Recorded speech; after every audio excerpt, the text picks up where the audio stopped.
Beralih ke kabar tentang pemilu, pemirsa, Komisi Pemilihan Umum memulai tahapan kampanye rapat umum terbuka untuk pemilu serentak sejak Minggu 21 Januari 2024 kemarin.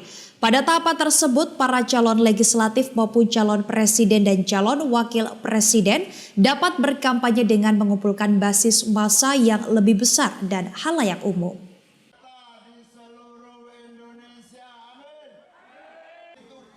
Masa kampanye pemilu serentak 2024 yang telah dimulai sejak 28 November 2023 lalu, kini telah memasuki tahapan rapat umum terbuka. Berbeda dengan sebelumnya saat para peserta pemilu hanya dapat menggelar kampanye secara tertutup dengan sasaran yang terbatas, pada tahapan rapat umum terbuka kali ini, baik para capres, cawapres, maupun calon legislatif dapat menggelar kampanye di tempat umum dengan basis massa yang lebih banyak.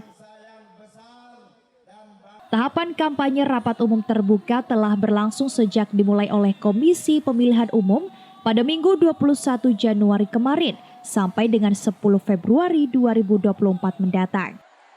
Andi Wasis, Komisioner KPU Jember Divisi Sosdikli dan Parmas saat dikonfirmasi di kantornya Senin siang menjelaskan, para peserta pemilu dapat mengumpulkan massa sebanyak-banyaknya pada tahapan kampanye rapat umum terbuka dengan catatan tetap mengutamakan aspek keselamatan serta kondusivitas.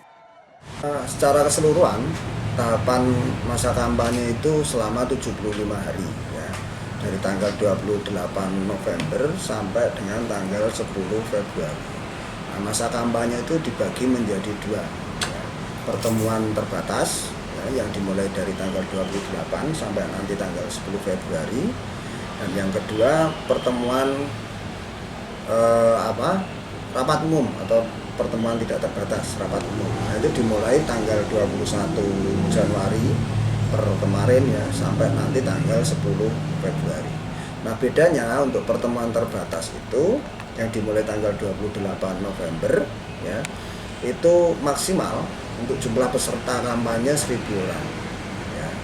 Nah, itu 1.000 orang di tempat-tempat tertutup ya. Nah, kalau untuk pertemuan atau rapat umum yang dimulai tanggal 21 Januari sampai dengan tanggal 10 Februari itu nanti kampanye akbar ya, dalam bentuk kampanye akbar. Nah, itu pesertanya tidak dibatasi, tetapi meskipun tidak dibatasi harus memperhitungkan kelayakan tempat, representatif atau tidak, cukup atau tidak. Kalau tempat yang digunakan untuk kampanye kapasitasnya 20.000 orang, yang diundang 50.000 orang, ya itu nanti sudah pasti tidak cukup ya. Itu pertimbangannya begitu. Kalau itu sudah diatur di dalam PKPU 15 tahun 2023 sekaligus penggantinya ya PKPU 20 tahun 2023. Tidak ada tidak ada perbedaan yang signifikan ya.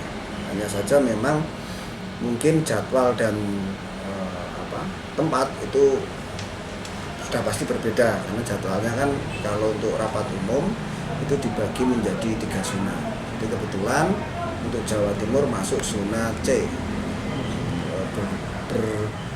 bersama dengan provinsi yang lain. Jadi basisnya itu provinsi, basis kampanye terbuka itu provinsi. Selain berkampanye di tempat terbuka dengan basis massa yang ramai, pada tahapan kampanye rapat umum kali ini, para peserta pemilu serentak 2024 juga diperkenankan berkampanye dengan memanfaatkan media, baik itu media massa maupun media elektronik. Dari Jember, Vicky Mardika mengabarkan untuk KCTV.